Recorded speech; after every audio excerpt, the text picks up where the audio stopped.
Hi, I'm Jennie from Sibme, and I'm one of the Sibme moms. I wanted to talk with you today about combining grade levels. So you might find yourself at home, working from home, schooling from home, and having a lot on your plate each day. And so being able to combine some things in order to check some of those boxes off at the same time can be a big help. And so one of the things that has gotten us through the last 14 years of schooling is not having to do everything separately. So there are some things that lend themselves to combining a lot easier than others. And the one thing that we combine across all grade levels, from kindergarten all the way through 12th grade, is history. So we do history together as a group, and we do that every day. And we usually do it at meal times. So we eat breakfast, lunch, and dinner together around our dining room table. And we do a lot of school around our dining room table during those meal times. And so when they go off to work independently, it's usually on math and language. Lindsay likes to say, have their buckets filled. And so they do get a lot of face-to-face time. So in this day and age when a lot of things are screen-based, those meal times give them face-to-face encounters 3 times a day with the people, with the people they're closest to. And so we're able to school at home and get a lot of school done right at our dining room table.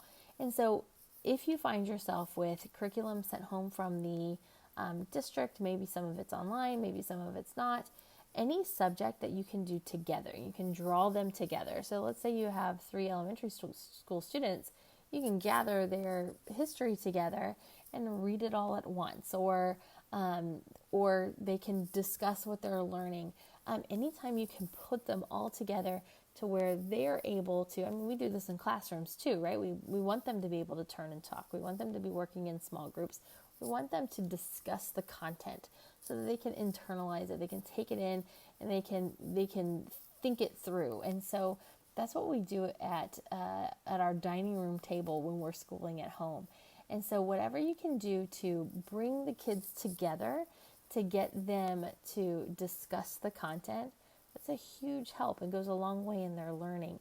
We like to do history together as a whole group. It's neat to see the younger ones ask questions that the older ones used to ask, and then the older ones answering them. And so they've really been able to walk through history well, because they in the beginning they were kind of the students, and by the end of it, by the time they're graduating, they're kind of the teachers. And so history is one thing we do enjoy doing all together, and we usually do that at lunch. We usually have a read aloud. I love historical fiction, and so whatever time period we're studying, whatever event we're studying, we have a historical fiction book that walks them through a character that's living life at that time. And those books they love and they remember. And so even if somebody was discussing something about the Revolutionary War the other day, and somebody could pinpoint the historical fiction book we read about that particular event, and even though the character they're remembering, because it was one of my younger ones, even though the character they're remembering wasn't a real character, it was a fiction book based in that time period, they could remember the events. And so that was, and that's kind of just the stepping stones of history. And so by the time they graduate high school, they've gone through history a couple times. They've done it together. They've discussed, they've answered questions, they've asked questions. It's just a really neat time together as a family to have those discussions every day at lunchtime. And we do different things at breakfast. We do different things at lunch. And those times help build in discussion times, because when schooling at home, sometimes you can get very narrowly focused, and this kid needs to get these things done. And you kind of lose sight that I haven't actually talked with this child today. I have moved them through their work, but we haven't really talked about any of it. We haven't discussed what they've learned. They haven't been able to ask questions, like thoughtful questions. Maybe if they get stuck on a problem, they've asked that question, but they've read something in science that we've never really chatted about, and so being able to have those times of discussion. Science we also do together at the table. We do it, my elementary and middle school students do it together, and then my high schoolers work independently on it. However, my high schoolers are able to join the conversation, right? They've already done this elementary science. They know about it. They now know much more about it probably than I do. and they are able to jump in and answer questions or add to, and that's a neat experience for those younger ones and for me as well. So it's a real help when you can combine things and get them talking. You never want their school day to just be them. You never want it to be them in a screen. I mean, even though these teachers are doing a really good job of, because they've gotten thrown into this immediately as well, of being able to get some videos online or being able to get the curriculum to you, that doesn't negate the need for your kids to talk with you, to talk with each other about the content. So in order for them to really understand it, they kind of have to talk it out. They have to think it through. We can read something, but until we've worked through it, and a lot of times words help. And so being able to sit at the table and talk to you about their history content, or talk to you about a science experiment, or whatever it is, being able to talk it out and discuss it is a real need for them. So make sure that they're having that talk time as well as the work time, because I'm really good at making it all about getting it done. But at the end of the day, have I talked to them? Have I discussed things with them?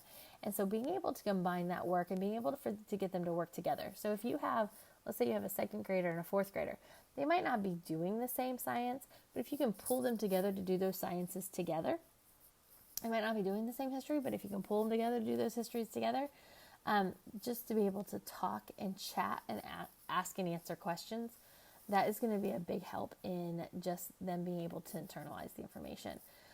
Also, one of the things that we do is we work together at those times, right? In terms of life isn't all about just schoolwork. And so we work together to keep the house clean. We work together to get the meal cleaned up. So that cooperation and that camaraderie is also built right there. Not only are we working on school, but we're kind of working on life skills as well. And so meal times are really important to us as a family.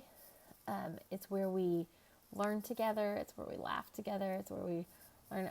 We sit down at breakfast every morning and talk about what our day looks like. Everybody knows what this day is going to look like. And at dinner, we talk about what the next day is going to look like, so that at breakfast, we can reiterate it for those who have forgotten. So meal times are super important, not only for school information, but for life information and for life skills. And so taking that time to be able to gather your children around. I heard somebody say, never miss an opportunity to gather your children. And that's kind of what we do. I just kind of gather them together. I get like captive audience 3 times a day, just to be able to listen to them and laugh with them and learn with them.